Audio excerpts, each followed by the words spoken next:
Residents of Montville continue to seek answers after 39 headstones were vandalized and destroyed in Halldale Cemetery. Now a $2,000 reward is being offered for information leading to a conviction. Town officials say whoever damaged the headstones also broke numerous flags at veterans' graves.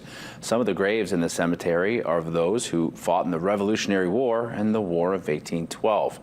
Anybody with information is asked to contact the cemetery's committee at the email you see on your screen, as well as the Waldo County Sheriff's Office. A GoFundMe is set up for restoration efforts. That link and that email found on our website as well.